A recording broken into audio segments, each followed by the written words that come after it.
쌈손 어떻게 쌈손? 좋아. 삼촌 큰일 났어. 안녕하세요, 선생님.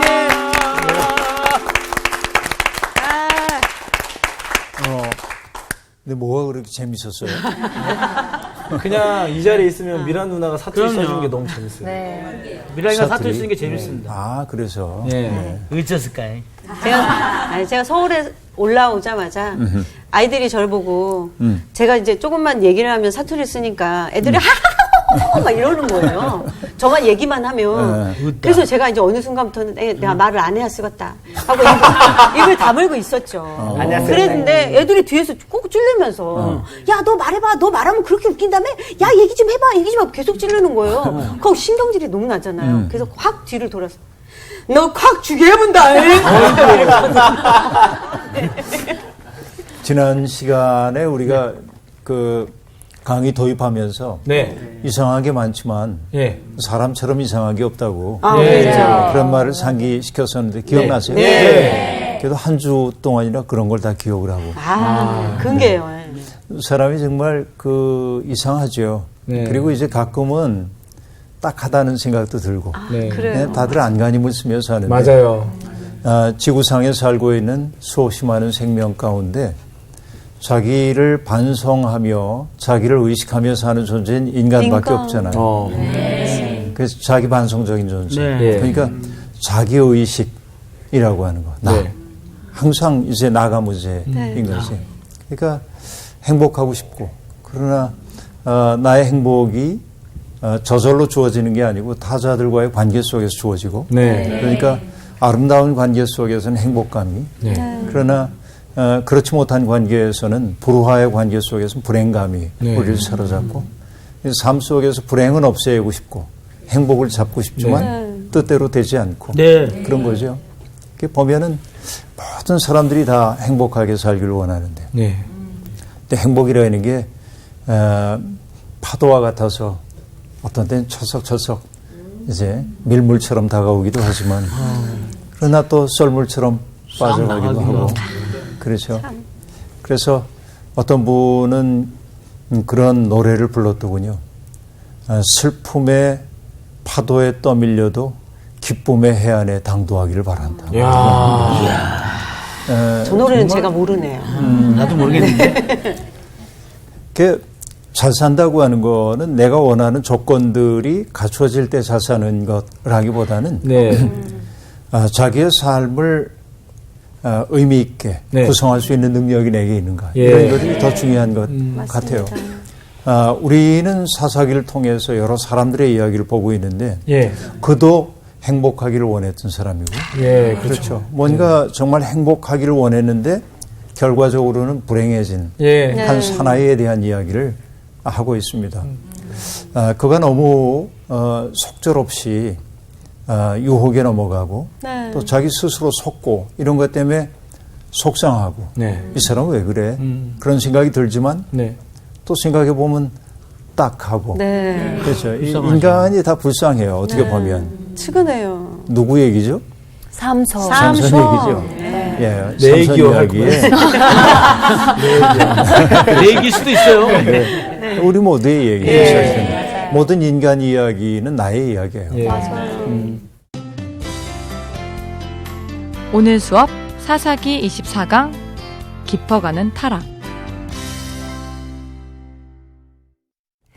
블레셋 사람의 방백들이 이르되 우리의 신이 우리 원수 삼손을 우리 손에 넘겨 주었다 하고 다 모여 그들의 신 다곤에게 큰 제사를 드리고 즐거워하고 백성들도 삼손을 보았으므로 이르되 우리의 땅을 망쳐놓고 우리의 많은 사람을 죽인 원수를 우리의 신이 우리 손에 넘겨 주었다 하고 자기들의 신을 찬양하며 그들의 마음이 즐거울 때에 이르되 삼손을 불러다가 우리를 위하여 제주를 부리게 하자 하고 옥에서 삼손을 불러내매 삼손이 그들을 위하여 제주를 부리니라. 그들이 삼손을 두 기둥 사이에 세웠더니 삼손이 자기 손을 붙든 소녀에게 이르되 나에게 이 집을 버튼 기둥을 찾아 그것을 의지하게 하라 하니라. 그 집에는 남녀가 가득하니 블레셋 모든 방백들도 거기에 있고 지붕에 있는 남녀도 3,000명 가량이라. 다 삼손이 재주 부리는 것을 보더라. 삼손이 일단 여기까지만 네. 읽고 나중에 이제 얘기해 나가면서 네. 이제 완전 빠졌어요, 지금. 이야기가 그렇게 빠져들었죠. 네. 네. 삼손이 드디어 이제 붙잡혀서 옥에 갇혀 있고 또 맷돌을 돌렸고 그러면서 이제 머리카락이 조금씩 자라는 이야기. 이게 지난주에 우리들이 봤던 이야기라고 한다면 그 다음에 이제 블레셋 사람들이 흥겨워졌어요. 그래서 여러분 23절부터 24절 사이에 가장 자주 반복되는 단어가 뭘까요? 즐거워? 그들의 신. 좋았으므로? 아니.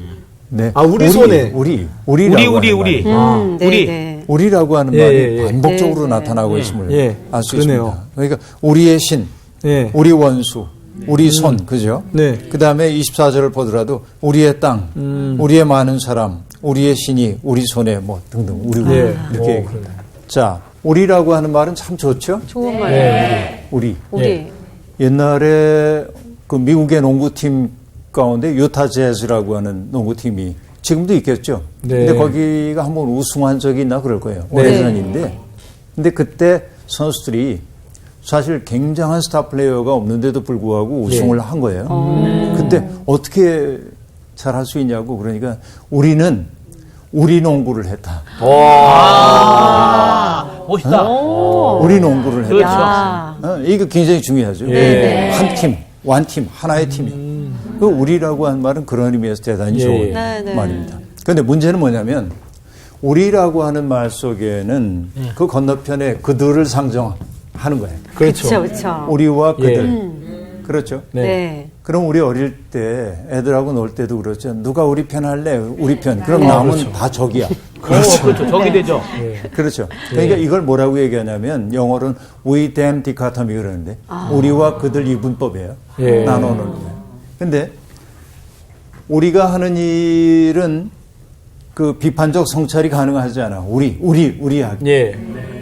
우리끼리니까. 근데 늘 뭐냐면 문제는 누구에게 있냐면 그들에게 있는 거예요. 그렇죠. 그러니까 우리 의식이 강화되다 보면 굉장히 배타적일 수밖에 없어요. 맞아요.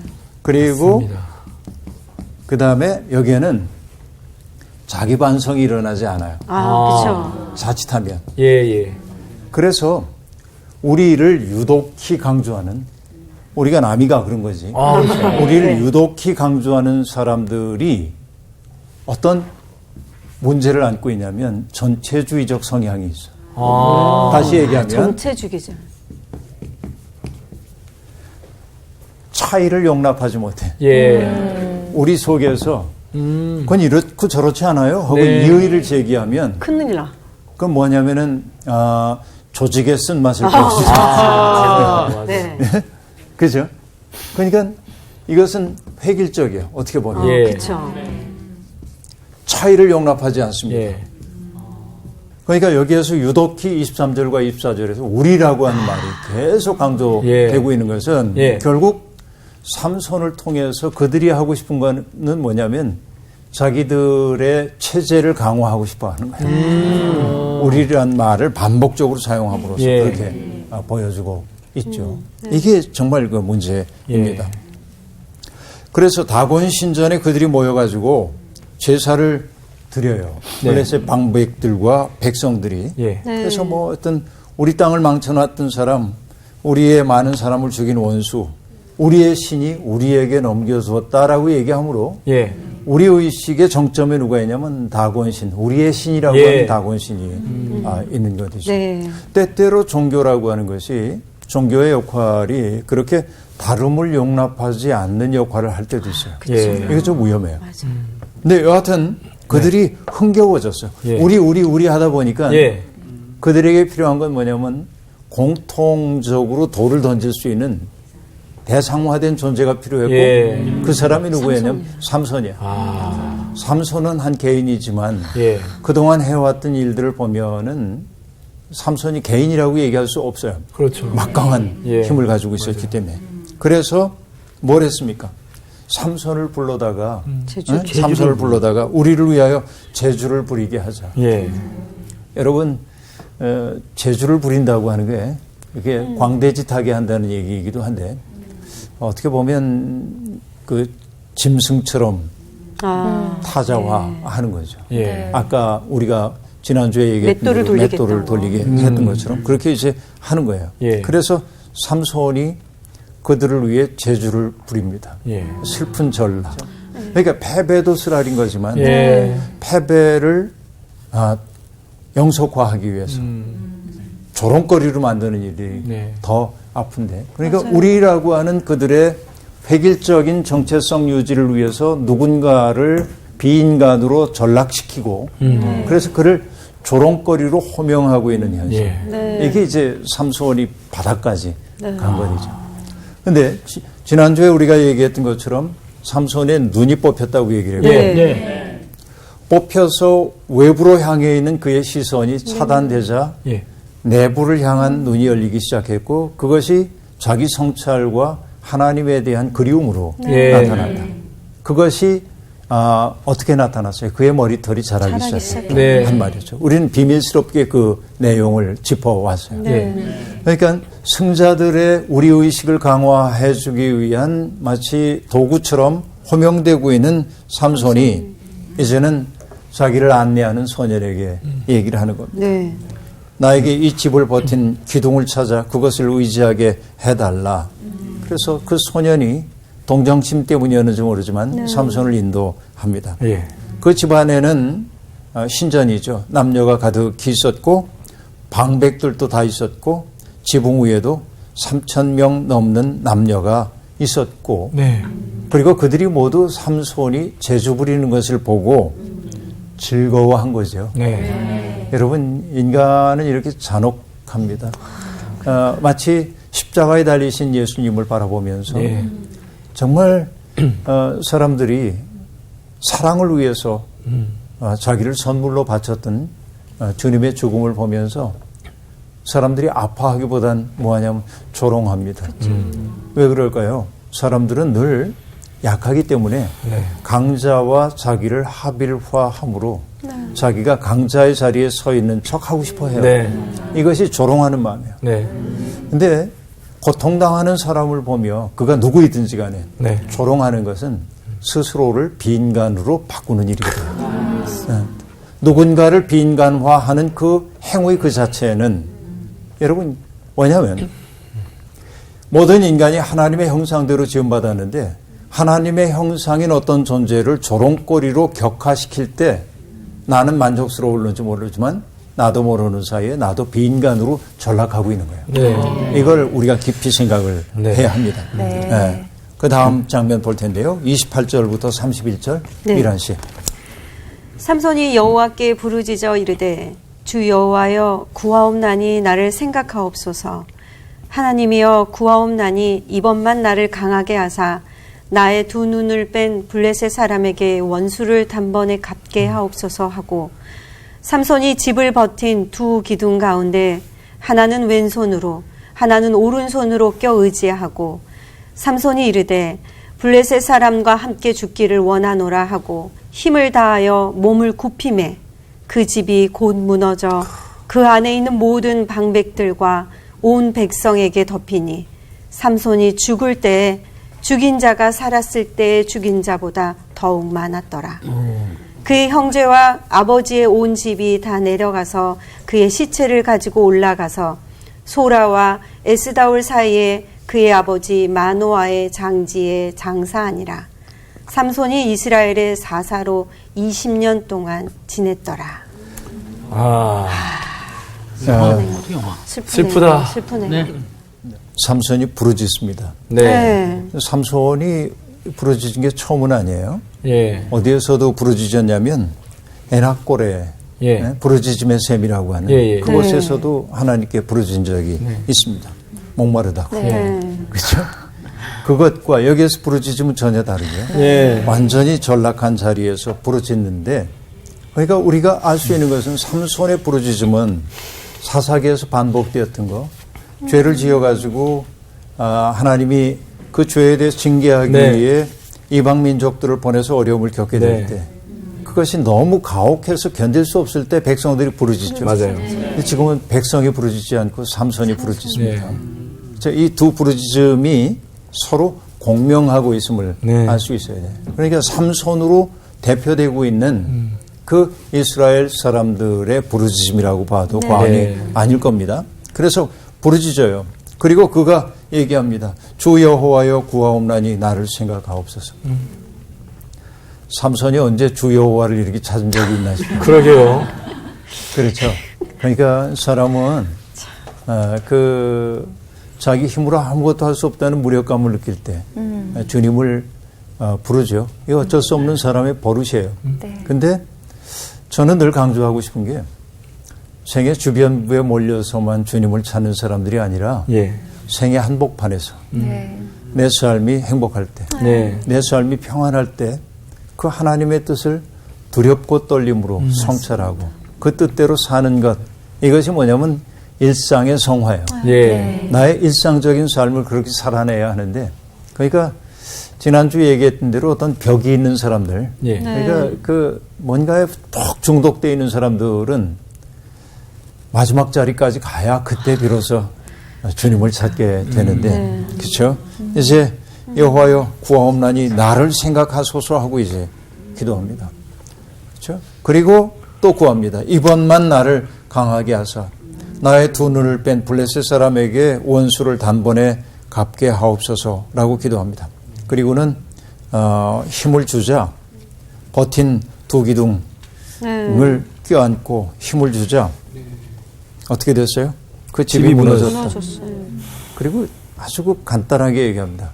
블레셋의 모든 방백들. 예. 그들이 뭐라고 했죠? 들릴라에게 삼손을 잡기만 해주면 1100세겔씩을 줄게. 예. 하여튼 그 방백들, 그리고 온 백성, 그 백성들은 뭐 했냐면은 조롱거리로 전락한 삼손을 보며 기뻐했던 사람들이죠. 예. 그 모든 사람들이 다 건물이 무너지면서 죽었다. 그렇게 말합니다. 그리고 이 이야기꾼이 얘기합니다. 삼손이 죽을 때에 죽인 자가 살았을 때 죽인 자보다 더욱 많았더라 하고 말합니다. 대개 몇 명으로 얘기하면 3,000명, 그죠? 네. 구경하는 사람이 3,000명. 그래서 삼손의 삶 속에서는 30이라는 숫자가 잘 나옵니다. 그러네요. 옷 30벌. 예. 그렇죠. 그 다음에 여우 300마리. 예. 등등. 그리고 이제 뭐 3,000명 죽인 예. 이렇게 이제 쭉, 뭐냐면 에스컬레이트 돼가는 예. 과정을 보여주고 있어요. 그러니까 삼손의 행태는 우리들이 긍정하거나 공감할 수 있는 부분이 별로 없었어요. 네. 그런데 그 마지막에 삼손은 어떻게 보면은 이스라엘의 입장에서 보자고 한다면 어떻게 보면 불구대천의 원수라고 할 수 있는 블레셋 방백들에게 시원한 안갚음을 하고 세상을 떠나서 이 이야기, 삼손 이야기를 전하는 사람들은 여전히 블레셋의 어려움을 블레셋에게 압박을 당하고 있을 때 삼손 이야기를 때때로 들려줌을 통하여서 우리가 이렇게 한 적이 있었지라고 얘기함으로 자기들을 짓누르고 있는 현실의 무게를 떨쳐버리는 역할을 했을지 모릅니다. 그러나 어쨌든 여기에서는 삼손이 어쨌든 죽을 때 죽인 자가 살아있을 때 죽인 자보다 많았다. 이렇게 얘기하고 있고 그 다음에 장례에 대한 언급이 잠깐 나옵니다. 형제들과 아버지의 집이 가서 삼손의 시신을 수습해다가 마노아의 장지에 묻었다 하고 얘기합니다. 삼손은 그렇게 역사 속에서 사라졌어요. 그런데 삼손 이야기를 마무리하면서 이야기꾼은 이렇게 말합니다. 삼손이 이스라엘의 사사로 20년 동안 지냈더라. 여기엔 뭐가 없냐면 그래서 평화가 없더라. 그 얘기가 없어요. 맞아요. 그러니까 점점 우리가 사사기 첫머리에서는 사사들이 개입함으로 평화가 있었다라는 말이 있었어요. 근데 뒤로 갈수록 평화가 없어요. 거기에 대한 고백이 없습니다. 점점 어려워지고 있음을 보여주고 있고 어쨌든 삼손은 늘 다른 사사들은 자기들의 전쟁을 수행하기 위해서 동맹군들을 부르고 그들과 더불어 전투에 나가서 승리를 거두곤 했습니다. 그러나 삼손은 유일하게 혼자 싸워요. 그러니까요. 삼손의 싸움입니다. 그러니까 그는 문제는 뭐냐면 영웅인데 그가 절제를 모르는 영웅. 그렇죠. 영웅인데 절제를 모르는 영웅. 그래서 그런 영웅을 우리는 문학적으로 뭐라고 하냐면 반영웅. 반영웅? 절반을 뜻하는 게 아니라 예. 반대. 반영웅. 영웅인 듯 보이지만 사실은 그렇지 못한 존재. 이렇게 이제 얘기를 하는 거예요. 어쨌든 삼손 이야기가 이렇게 끝났습니다. 그 얘기는 더 이상 사사기에 사사가 등장하지 않습니다. 삼손을 마지막 사사로 해서. 그러면 17장부터 나오는 이야기는 사사가 아니에요? 사사 그 이후 얘기입니다. 그러니까 사사가 다 떠나간 세상, 더 이상 등장하지 않은 세상이 얼마나 큰 혼란 속에 빠져가는지를 보여주기 위한 부록과 같은 부분이 그래요? 17장부터 나오는 얘기입니다. 선생님 근데 그 네. 사무엘을 마지막 사사라고 대부분 이야기하죠. 마지막 사사라고 얘기하죠. 그러니까 사무엘이 등장하기 전까지 이제 17장부터 21장까지는 더 이상 사사가 등장하지 않아요. 그렇구나. 사실 사무엘이라고 하는 존재도 이제 사울이라고 하는 왕권을 연결시켜주기 위한 고리로 등장하죠. 그러니까 그 얘기는 다음에 나올 거고 이제 17장부터 공부를 해야 될 텐데 자 17장 1절부터 먼저 6절까지 정규 씨가 읽어주세요. 네. 에브라임 산지에 미가라 이름하는 사람이 있더니 그의 어머니에게 이르되 어머니께서 은 1,100을 잃어버리셨으므로 저주하시고 내 귀에도 말씀하셨더니 보소서 그 은이 내게 있나이다. 내가 그것을 가졌나이다 하니 그의 어머니가 이르되 내 아들이 여호와께 복받기를 원하노라 하니라. 미가가 은 1,100을 그의 어머니에게 도로 주매 그의 어머니가 이르되 내가 내 아들을 위하여 한 신상을 새기며 한 신상을 부어 만들기 위해 내 손에서 이 은을 여호와께 거룩히 드리노라. 그러므로 내가 이제 이 은을 내게 도로 주리라. 미가가 그 은을 그의 어머니에게 도로 주었으므로 어머니가 그 은 200을 가져다 은장색에게 주어 한 신상을 새기고 한 신상을 부어 만들었더니 그 신상이 미가의 집에 있더라. 그 사람 미가에게 신당이 있으므로 그가 에봇과 드라빔을 만들고 한 아들을 세워 그의 제사장으로 삼았더라. 그때에는 이스라엘에 왕이 없었으므로 사람마다 자기 소견에 옳은 대로 행하였더라. 네.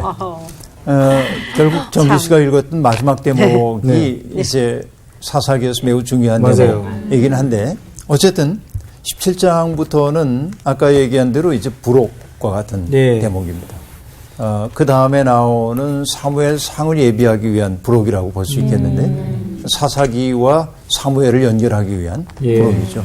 근데 여기 드디어 이제 에브라임 산지가 등장합니다.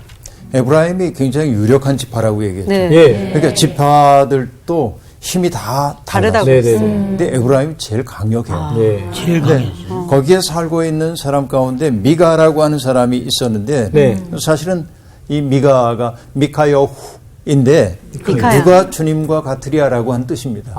미카여후. 근데 나중에는 여후라고 하는 말을 띄고 미가 이렇게 나와요. 원래 이름 미카여후입니다. 근데 여기 어떤 대목이 나오냐면 사람 소개를 간단하게 했고 에브라임 산지에 사는 사람 미가가 있었다 하고 얘기합니다. 어머니가 있었어. 등장인물은 둘입니다. 그런데 그 어머니가 돈을 상당히 모으셨던 것 같아요. 그러니까.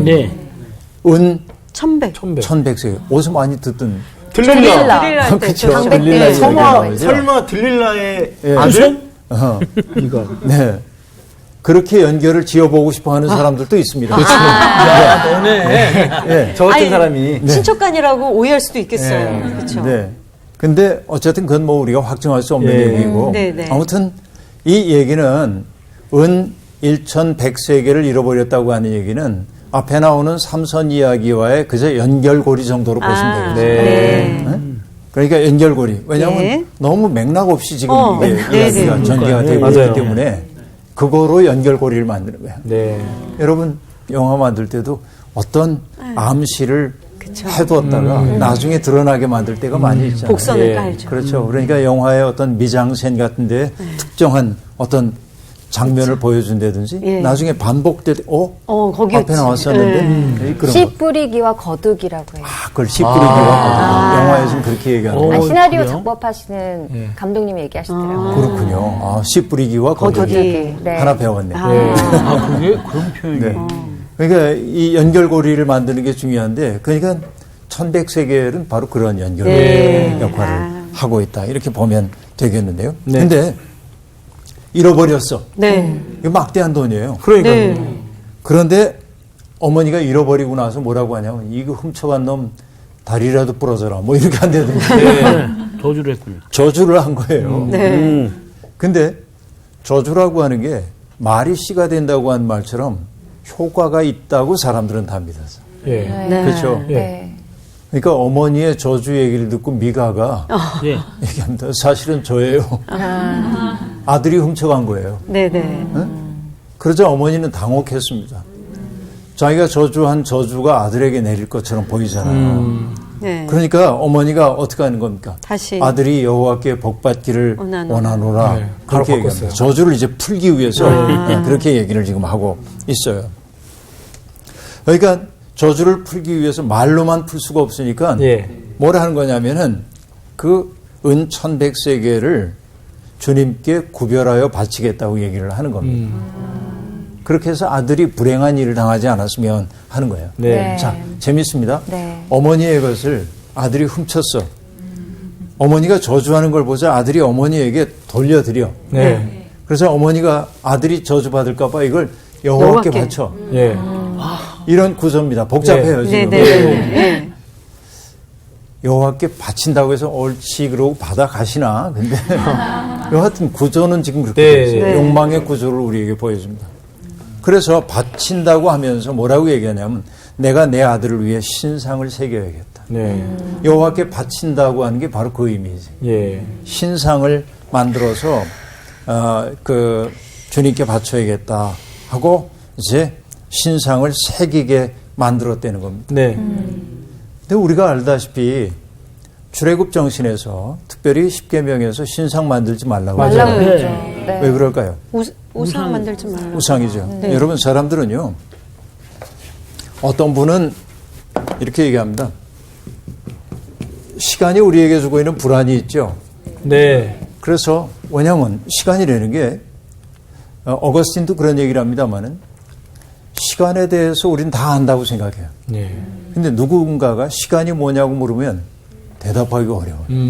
네. 왜냐하면 과거는 지나가서 이미 없는 거고 미래는 오지 않았기 때문에 아직 없는 거예요. 예. 그럼 우리에게 있는 것은 현재밖에 없는 네. 거예요. 현재라고 찍을 수 있는 점 찍는 순간 지나가. 그렇죠. 그렇죠. 예. 그래서 시간은 알 수가 없어요. 이게. 네. 애매한 겁니다. 애매해요. 네. 이게 이제 시간이에요. 그러니까 우리는 시간 속에 살고 있기 때문에 늘 불안합니다. 내일이 어떻게 될는지 모르고 이제 불안해요. 네. 그래서 불안한 마음을 숨기기 위해서 사람들은 뭘 하냐면 시간 속에 뭔가를 만들고 싶어요. 그렇죠. 그거를 조금 어려운 말로 저장, 얘기하면 기억? 뭐냐면 시간의 공간화. 시간의 공간화. 눈에 보이는 뭔가를 만들고 싶어. 예. 그러니까 시간이 우리에게 야기하고 있는 불안함을 달래기 위해서 네.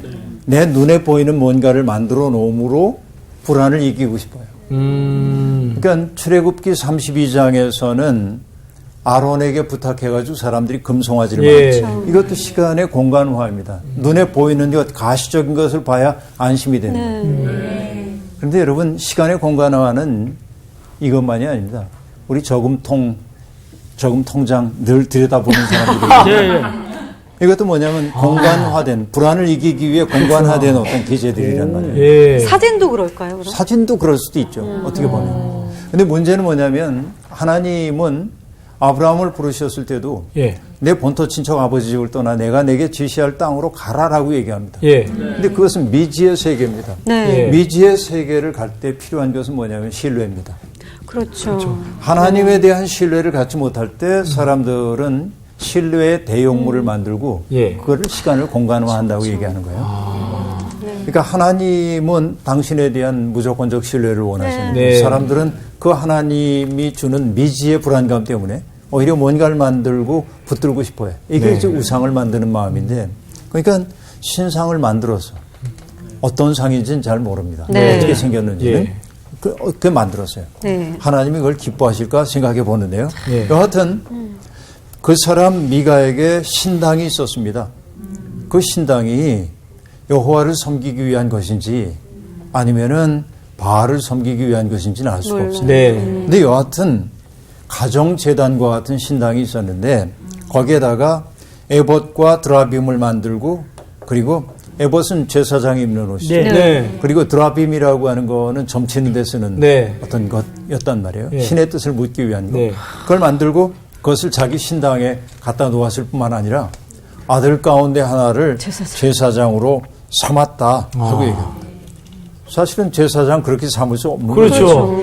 정말 맘대로 다 했네요. 아니 죄송합니다. 선생님 중간에 지금 죄송한데요. 네. 저는 이제 이 사사가 끝나고 지금 이 별책부록처럼 이 지금 내용이 나오고 있잖아요. 근데 사사가 있었을 때도 네. 평온하지 못하고 엉망진창 난리도 아니었었는데 사사도 없이 지금 이 별책부록에 나오는 이 얘기를 듣자 보니 가슴이 막 술렁술렁거려요. 얼마나 더 심하게 될까 싶어요. 참 우리 마음이 거시기해졌죠. 그러니까요. 어째서까? 지금 하는 행위를 보니까 점점점. 네, 점점 그렇게 이제 예. 돼 있어요. 아무튼 뭐 훔쳤던 돈으로 만든 신상. 네. 예, 그리고 제멋대로 제사장. 어떤 그 법도도 없이 제멋대로 뭔가를 만들어내고 그리고 제사장을 삼고 그래서 오늘 이야기꾼은 간단하게 요약합니다. 그때는 이스라엘에 왕이 없었으므로 사람마다 자기 소견에 옳은 대로 행하였더라. 그래서 이 구절은 이후에 일어나게 될 사건의 후렴처럼 반복됩니다. 그렇게 됩니다. 그러니까 일종의 예. 금방 이제 미란 씨가 얘기했던 이런 것을 뭐라고 하냐면 아나키 상태인데 그 무정부주의 상태. 무정부주의적 상태입니다. 예. 사실은 이 아나키라고 하는 말을 조심스럽게 쓰긴 해야 돼요. 무정부주의적이라고 하는 게 혼란스럽다는 뜻으로 쓰기도 하지만 예. 사실은 역사 속에서 철학 속에서 무정부주의라는 건 좀 더 심오한 의미가 있어요. 예. 근데 우리가 거기까지 가지 못하니까 네. 여하튼 지금 무정부주의적인 세계예요. 그러니까 다시 얘기하면 사람들이 의뢰하기에는 권위가 없었다. 아, 그렇죠. 권위가 사라진 세대처럼 슬픈 세대가 예. 모두가 제 마음대로 하게 네. 되니까 네. 그런 시대를 지금 얘기하고 있고요. 그리고 미란 씨 얘기했던 것처럼 사사들은 이런 상황을 개선하거나 바로잡을 능력이 다 사라졌어요. 예. 이렇게 권위가 무너진 세대의 살벌함을 보여주고 있습니다. 예. 자, 마지막 대목 볼게요. 7절부터 13절 나오시. 네. 유다 가족에 속한 유다 베들레헴에 한 청년이 있었으니 그는 레위인으로서 거기서 거류하였더라. 그 사람이 거주할 곳을 찾고자 하여 그 성읍 유다 베들레헴을 떠나가다가 에브라임 산지로 가서 미가의 집에 이르매 미가가 그에게 묻되 너는 어디서부터 오느냐 하니 그가 이르되 나는 유다 베들레헴의 레위인으로서 거류할 곳을 찾으러 가노라 하는지라. 미가가 그에게 이르되 내가 나와 함께 거주하며 나를 위하여 아버지와 제사장이 되라. 내가 해마다 은 10과 의복 1벌과 먹을 것을 주리라 하므로 그 레위인이 들어갔더라. 그 레위인이 그 사람과 함께 거주하기를 만족하게 생각하였으니 이는 그 청년이 미가의 아들 중 하나같이 됨이라. 미가가 그 레위인을 거룩하게 구별하매 그 청년이 미가의 제사장이 되어 그 집에 있었더라.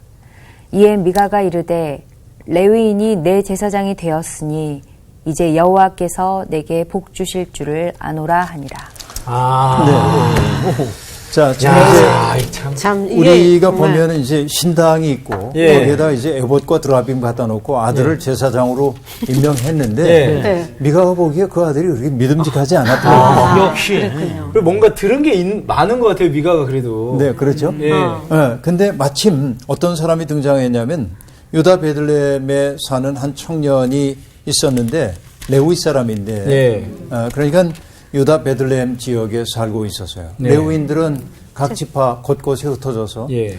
그 거룩한 일을 감당하도록 그렇게 돼 있었죠. 예. 레위 지파 사람들이. 예. 그런데 그 베들레헴에 살고 있었는데 그 베들레헴 마을 사람들이 이 레위 사람을 서포트할 만큼 경제력이 안 됐던 것 같아요. 예. 그러니까 너무 많아 레위인이. 그래서 그는 정말 사회적으로 곤경에 처한 겁니다. 그럼 어떻게 돼? 떠나야지. 떠났어요. 떠나서 자기를 돌봐줄 수 있는 사람이 있는 곳을 찾아 이 사람이 떠나고 있는데 가다가 에브라임 산지 미가의 집에 이르게 됩니다. 네. 미가가 묻습니다. 너 어디서 오니? 유다 베들레헴에서 거류할 곳을 찾아 내가 이동하고 있습니다. 하고 말합니다. 그러자 미가가 잘 됐다. 그래서 너 우리 집에 함께 머물자. 우리 집에 함께 머물면 제사장 역할을 해주면 내가 1년에 은전 10개와 의복 1벌과 먹을 것을 주리라 하고 말합니다. 네. 그러니까 지금 이 레위인의 입장에서는 굉장히 좋아요. 그럼요. 왜냐하면 당장 곳이 먹을 거 없는데. 없어서 떠나고 있는데 돈도 준다고 그러지. 그렇죠. 제사장 역할을 하라고 그러지. 그러니까 자신의 사회적 지위도 올라가는 것처럼 보입니다. 그래서 레위인이 그와 함께 머무는 것을 만족하게 생각했다 하고 얘기합니다. 그리고 미가는 그를 자기의 아들 가운데 하나처럼 여겼다 하고 말합니다. 사실은 레위인들이 해야 하는 일은 뭐냐면 공적 직무를 수행해야 합니다. 하나님의 일을 위해서. 그렇죠? 네. 그 레위인이 한 가정에, 한 개인의 가정에 속해서 그 가정의 행복을 위해 빌어주는 사람으로 전락하고 있는 거예요. 그러니까요. 객관적 거리 확보가 안 돼요. 그러니까 이게 이제 어떻게 보면 퇴락인데, 일종의 퇴락인데, 저는 우리 후배 목사님들에게도 얘기를 하는데 저 스스로도 명심하는 건데 바울 사도가 갈라디아 교인들에게 했던 이야기가 있습니다. 내가 사람을 좋게 하랴 하나님을 좋게 하랴. 내가 사람을 좋게 하기 위해서 내가 어떤 선택을 했다고 한다면 나는 더 이상 하나님의 종이 아니니라. 이렇게 얘기합니다. 그러니까 이렇게 하나님의 일꾼으로 부름받은 사람들은 공적 직무를 수행을 해야 돼요. 그러니까 개인의 어떤 사사로운 만족을 위해 일하면 안 되는데 이 젊은이가 자기의 그 불안한 삶을 이제 조금 안정적으로 바꿔줄 수 있는 사람에게 자기를 맡겼던 것을 볼 수 있습니다. 그런데 이 레위인을 자기 집에 고용한 미가의 마음의 일단이 오늘 읽었던 본문의 마지막에 나오고 있습니다. 레위인이 내 제사장이 되었으니 이제 여호와께서 내게 복 주실 줄을 아노라 하고 말합니다. 완전 기복 신앙이잖아요. 그러니까 그에게 은전도 주고 옷도 주고 먹을 것을 준다고 하는 것이 하나님에 대한 경외심 때문이 아니라 그렇게 함으로 자기가 자기를 마치 하나님께 투자한 것처럼. 그러니까요. 그래서 복 받기를 원하는 것. 바로 이 얘기가 뭐에 다 걸리냐면 그때는 이스라엘의 왕이 없었으므로 사람마다 자기 소견에 옳은 대로 행하였더라라는 말과 연결이 되고 있음을 볼 수 있습니다. 여러분 신앙이라고 하는 게 어떻게 전락해 갈 수 있는지를 보여주고 있는 대목이죠. 그래서 여러분 정말 신앙생활을 한다고 하는 것은 나의 욕망을 충족시키기 위해 하나님을 동원하는 게 아니라 하나님의 뜻을 수행하기 위해 나를 그분께 맡길 줄 아는 것이 진실한 신앙일 거예요. 자, 오늘 수업 여기서 마칠게요. 감사합니다.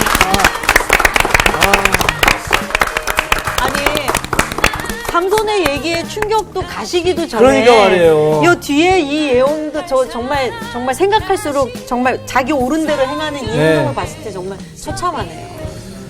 근데 이게 진짜 이게 보면서 계속 이게 진짜 우리 이야기다라는 생각도 참 많이 들고. 지금 사회가 그런 거 아닙니까? 그리고 저는 또 저기 아까 우리 말씀하실 때 이런 생각이 계속 들었어요. 우리라는 우리의 가치지 말아야겠다. 맞아요. 그런 생각. 왜냐면 우리 크리스찬이라고 모여서 또 다른 누군가를 비방하고 이렇게 정죄하고 하는 그런 부분에 우리 굉장히 조심해야겠다. 우리 이 모습 아니에요 이게? 그렇죠. 그래서 오늘 제목이 깊어지면 타락이었나 봐요. 그러니까 이렇게 우리 소견에 옳은 대로 행하지 않으려면 정말 답이 있잖아요. 진리를 따라가고 또 삶으로 살아야죠. 또 어디 갈 거예요? 저기로 갑시다. 저기로 가요 우리. 그래요. 저기로 같이 갈 거예요? 이번 주 퀴즈입니다. 삼손 당시에 블레셋 사람들이 섬긴 신은 무엇일까요? 1번 바알, 2번 다곤, 3번 몰록. 정답을 아시는 분은 CBS 성서학당 홈페이지에 정답을 올려주시거나 우편으로 보내주시면 됩니다.